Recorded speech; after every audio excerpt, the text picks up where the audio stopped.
Hi friends, welcome to our channel. I am Shripad Naik and you are watching Electrical Academy.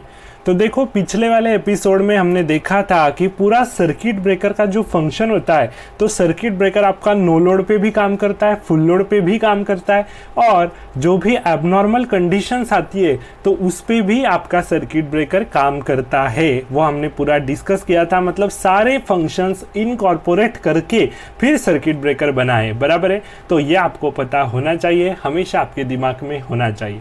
अभी आज एक बहुत ही important topic में डिस्कस करने वाला हूँ, current zero arc interruption for circuit breaker. तो ये एक आर्क इंटरप्शन की मेथड है सर्किट ब्रेकर के लिए, जिसे मैं बोल रहा हूँ current zero arc interruption method. तो current zero arc interruption method एक ऐसी मेथड है कि एसी एनालिसिस जब हम करते हैं, एसी देखो अभी ये पूरा एसी है सर्किट ब्रेकर आपका, जो अभी हम किसके लिए देखने वाले, एसी सप्लाई हमारे पास है तो साइनोसाइडल वेवफॉर्म है, बराबर है। तो साइनोसाइडल अगर आपकी वेवफॉर्म है तो साइनोसाइडल वेवफॉर्म में जो करंट जीरो इंस्टेंट आपका आएगा, तो करंट जीरो इंस्टेंट जब जब आएगा तभी हमारा सर्किट ब्रेकर ट्रिप होना चाहिए। ये अरेंजमेंट हमें करनी है, तो उसका ऑपरेशन डिटेल में कैसा होगा ये हम अभी देखने जा रहे हैं, ठीक है। तो देखते current zero arc interruption for circuit breaker. तो देखो अगर मैं बात करूं तो सबसे पहले मैं एक सर्किट ड्रॉ करता हूं। ये आपका एक जनरल सिंगल लाइन डायग्राम पहले मैं ड्रॉ करता हूं। जनरेटर है आपके पास, ठीक है। बाद में ट्रांसमिशन लाइन है, ठीक है। ट्रांसफार्मर में एक ड्रॉ करता हूं और यहाँ कहीं आपका सर्किट ब्रेकर लगा है, ऐसा अज्यूम करो, ठीक है। तो सर्किट ब्रेकर आपका लगा है और आगे जाके कहीं पे यहाँ फॉल्ट हुआ है, ये आपका फॉल्ट पॉइंट है, ठीक है। और आगे ये सप्लाई यहाँ डिस्ट्रीब्यूट हो रहा है, ठीक है। तो ये मेरा फॉल्ट पॉइंट है, यहाँ पे मेरा फॉल्ट हो रहा है, ऐसा मुझे मानना है, ठीक है। तो ये हमारा सर्किट ब्रेकर मैंने शो किया। तो इस सर्किट ब्रेकर का एक इक्विवेलेंट सर्किट पहले हम ड्रॉ कर लेते, बाद में फिर इस मेथड की तरफ हम जाएंगे, ठीक है। तो सर्किट ब्रेकर का इक्विवेलेंट सर्किट मैं अभी ड्रॉ करने जा रहा हूँ फ्रॉम फार एंड, मतलब जनरेटर से हम ड्रॉ करेंगे, ठीक है। जनरेटर से सर्किट ब्रेकर तक जो भी हमारा सर्किट आएगा, तो ट्रांसमिशन लाइन है तो इंडक्टेंस आएगा, उसका रेजिस्टेंस होगा, उसका कैपेसिटेंस होगा, तो वो भी पिक्चर में आएगा। तो एक सर्किट बनेगा उसका इक्विवेलेंट सर्किट, तो वो मैं अभी ड्रॉ करने जा रहा हूँ, ठीक है। तो देखो ये जनरेटर का ईएमएफ मैं यहाँ शो कर रहा हूँ। ट्रांसमिशन लाइन का अपना कुछ रेजिस्टेंस होगा, बराबर है। रेजिस्टिव प्रॉपर्टी आएगी, रेजिस्टेंस होगा, इंडक्टेंस होगा, बराबर है। बाद में होगा उसका कैपेसिटेंस, ट्रे कैपेसिटेंस जो पिक्चर में आता है, ठीक है। तो उसे मैं सी से रिप्रेजेंट करता हूँ, CS ट्रे कैपेसिटेंस, ठीक है। और यहाँ कहीं आपका सर्किट ब्रेकर लगा है, ठीक है। ये आपका यहाँ सर्किट ब्रेकर लगा है और यहाँ आपका कहीं फॉल्ट हो रहा है। ये मेरा फॉल्ट पॉइंट में मान के चल रहा हूँ, तो यहाँ हमारा फॉल्ट हो रहा है और ये आपका सप्लाई ऐसा जा रहा है, ठीक है। तो यहाँ देखो सर्किट ब्रेकर के अक्रॉस भी एक कैपेसिटेंस डेवलप होगा, क्योंकि सर्किट ब्रेकर के जो फिक्स और मूविंग कॉन्टैक्ट्स रहते तो दोनों कॉन्टैक्ट्स में सेपरेशन आएगा। सेपरेशन आने के बाद उसके अक्रॉस जो वोल्टेज डेवलप होगा उसकी वजह से एक कैपेसिटेंस क्रिएट होगा, ऐसा हम मान के चल सकते।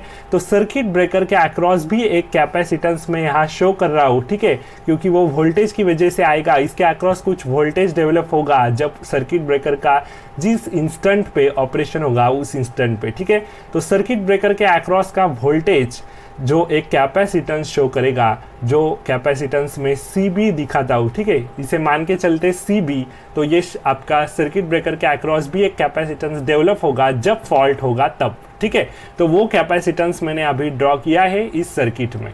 अभी देखो हमारा पूरा AC सप्लाई है, तो AC सप्लाई है तो आपकी साइनोसाइडल वेवफॉर्म आपकी नॉर्मली ऐसे कंटिन्यू रहेगी, बराबर है। तो यहाँ जो जहाँ आपके करंट जीरो पॉइंट से यहाँ आपका करंट जीरो है, इस पॉइंट पे करंट जीरो है, तो एक एक हाफ साइकिल के बाद आपका करंट जीरो इंस्टेंट आएगा। तो उसी इंस्टेंट पे आपका सर्किट ब्रेकर अगर क्लोज करे तो आर्क का जो फॉर्मेशन होगा वो ना के बराबर होगा। मतलब आर्क का जो भी फॉर्मेशन होगा वो एक ट्रांजिएंट वोल्टेज की वजह से आएगा, लेकिन ज़्यादा आर्क डेवलप नहीं होगा। तो ज़्यादा आर्क डेवलप नहीं होगा तो वो ज़्यादा स्प्रेड नहीं होगा, तो जल्दी से जल्दी आपका सर्किट ब्रेकर ट्रिप हो सकता है, ठीक है। तो वो कैसे होगा वो हमें देखने के लिए, ये मेथड हमें देखनी है current zero arc interruption method. तो उसके लिए सबसे पहले हम एनालिसिस करते कि करंट जीरो आर्क इंटरप्शन जब हम कर रहे तो उसके पहले एनालिसिस करते कि अगर करंट जीरो नहीं होगा तो क्या होगा। ठीक है, तो करंट अगर जीरो है नहीं आपका, तो सर्किट ब्रेकर में जो करंट आपका जा रहा है वो जीरो नहीं है वेवफॉर्म में, मतलब आपकी एक ऐसी वेवफॉर्म है तो यहाँ कहीं आपका करंट है, मतलब करंट ना के बराबर, मतलब नॉट इक्वल टू जीरो है। ठीक है, सॉरी, तो नॉट इक्वल टू जीरो है आपका करंट। तो करंट अगर जीरो के इक्वल नहीं है तो उसका इम्पैक्ट क्या पड़ता है, पहले हमें वो जानना है, बाद में फिर करंट जीरो आर्क इंटरप्शन आपको समझ में आएगा। ठीक है, तो मान के चलते when current flowing in circuit breaker at the instant of operation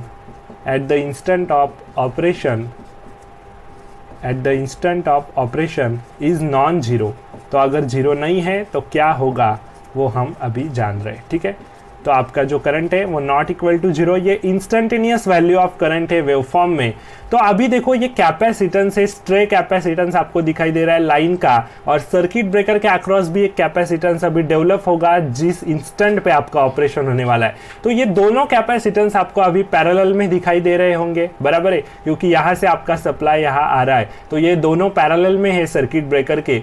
तो दोनों कैपेसिटेंस अगर पैरेलल में है तो उसका जो इक्विवेलेंट कैपेसिटेंस डेवलप होगा तो वो क्या होगा, stray capacitance CS plus circuit breaker का जो कैपेसिटेंस उसके अक्रॉस है CB, तो वो दोनों की एडिशन आपका इक्विवेलेंट कैपेसिटेंस डेवलप होगा। अभी देखो कोई करंट की वैल्यू है, कोई करंट आपका फ्लो हो रहा है ट्रांसमिशन लाइन में, और उस वैल्यू ऑफ करंट पे ही हम सर्किट ब्रेकर ट्रिप कर रहे हैं। मतलब मान लो कोई एबनॉर्मेलिटी आई या तो फिर हम सर्किट ब्रेकर ट्रिप कर रहे हैं लेकिन करंट आपका जीरो नहीं है, तो एट दैट टाइम क्या होगा, यहाँ ट्रांसमिशन लाइन में इंडक्टेंस कुछ ना कुछ प्रेजेंट है। तो इंडक्टेंस अगर प्रेजेंट है तो इंडक्टेंस अपनी कुछ एनर्जी रहेगी उसकी, हाफ Li² इंडक्टेंस की एनर्जी।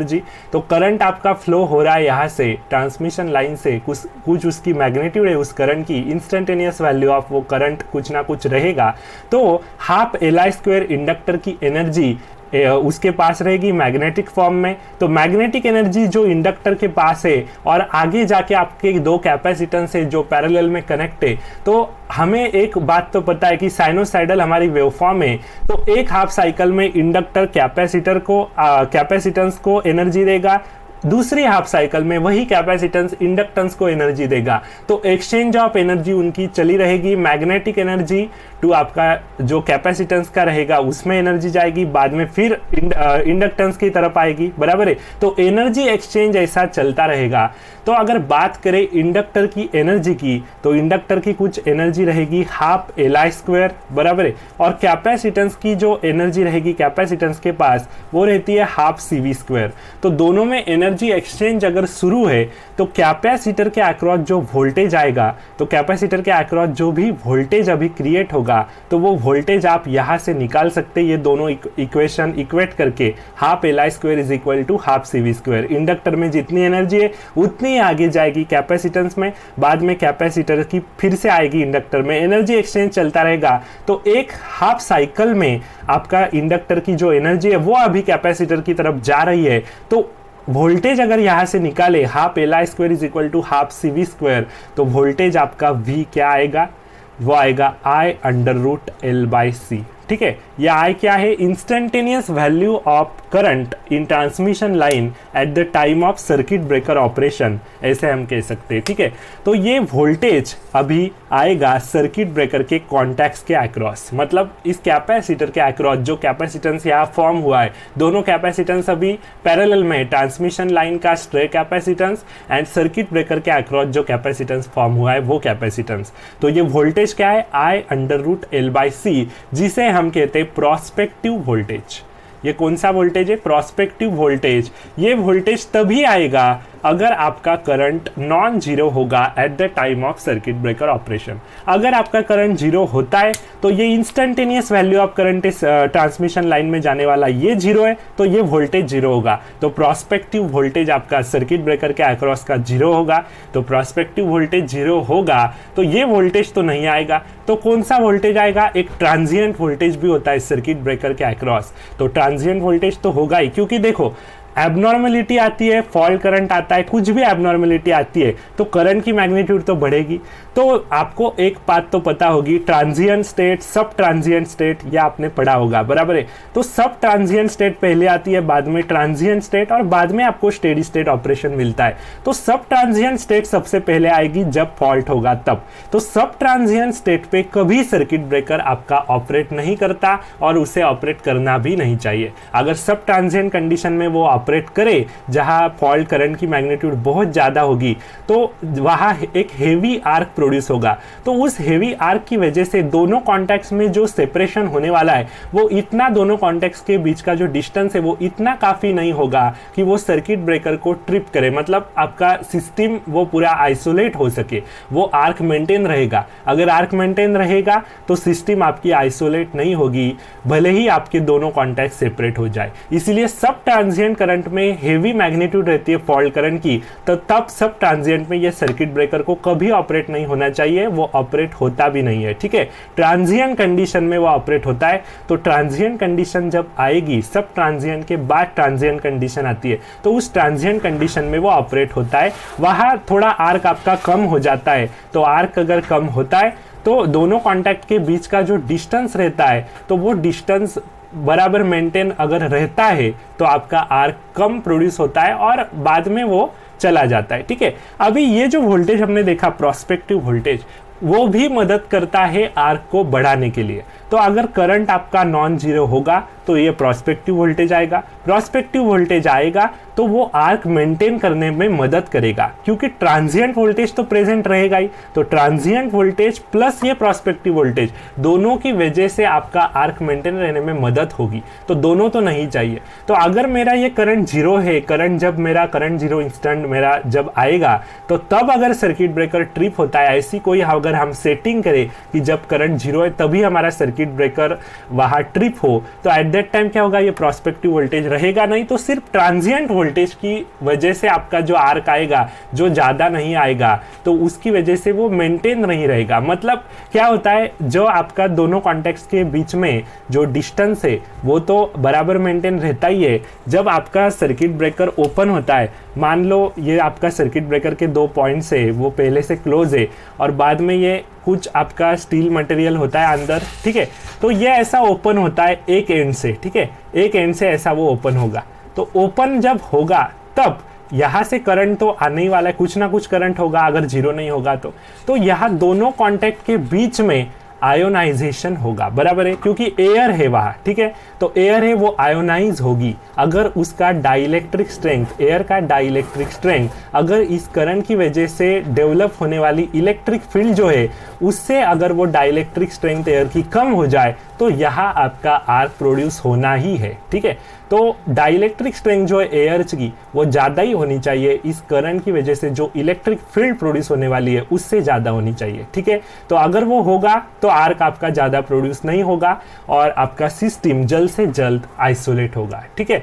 तो करंट जीरो कंडीशन पे अगर हम ये काम करें तो हमारे लिए ये बेनिफिशियल हो जाता है, क्योंकि ट्रांजिएंट वोल्टेज की वजह से ही सिर्फ आपका आर्क वहाँ जो थोड़ा फर अमाउंट में प्रोड्यूस होगा वो बाद में चला जाएगा, ठीक है। मतलब इतना हेवी आर्क वहाँ प्रोड्यूस नहीं होगा, तो हमारे सिस्टम आइसोलेशन के लिए कोई प्रॉब्लम नहीं आएगा। इसीलिए ये current zero arc interruption method हमारे लिए बेनिफिशियल है, ठीक है। तो जब करंट जीरो इंस्टेंट आएगा तो हम लिख सकते हैं कि when at the time of current zero instant, at the time of current zero instant, if circuit breaker operate,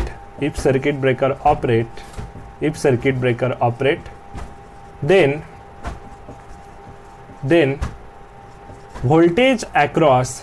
the voltage across circuit breaker is only due to transient voltage, is only due to is only transient voltage, is only transient voltage।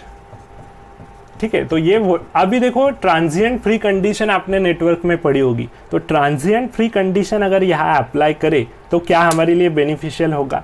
तो नहीं, यहाँ beneficial होगा नहीं, क्योंकि transient free condition अगर यहाँ मैं apply करता हूँ तो फिर बाद में फिर प्रोस्पेक्टिव वोल्टेज डेवलप होगा। मतलब मैंने अगर चाहा कि ट्रांजिएंट कंडीशन यहाँ मैं लगाऊँ, ट्रांजिएंट फ्री कंडीशन, वो लगाने के बाद ट्रांजिएंट का भी वोल्टेज वहाँ से हटा दूँ, तो वो हमारे लिए पॉसिबल नहीं है। एक कौन सा वोल्टेज वहाँ आना ही है। ट्रांजिएंट फ्री कंडीशन लगाई तो बाद में फिर से प्रोस्पेक्टिव वोल्टेज आएगा, क्योंकि ये इंडक्टेंस की जो वैल्यू है, ट्रांसमिशन लाइन में जो इंडक्टेंस है उसकी वैल्यू एक ही नहीं रहेगी, बराबर है, वो है वेरी होती रहेगी। तो इसकी वैल्यू भी कैलकुलेट करना, अप्रोक्सीमेटली हम कैलकुलेट करते हैं, पूरी कैलकुलेट करना हमारे लिए पॉसिबल नहीं है। तो ट्रांजिएंट फ्री कंडीशन यहाँ हम लगा नहीं सकते। ठीक है, तो ये थी current zero arc interruption method for circuit breaker. ठीक है, तो ये आपको पता होनी चाहिए, बहुत ही इंपॉर्टेंट मेथड है। बाकी कंस्ट्रक्शनल पॉइंट ऑफ व्यू से बात करें तो बाकी की भी ये मेथड रहती है, ये हाई रेजिस्टेंस मेथड भी इसे हम बोलते हैं।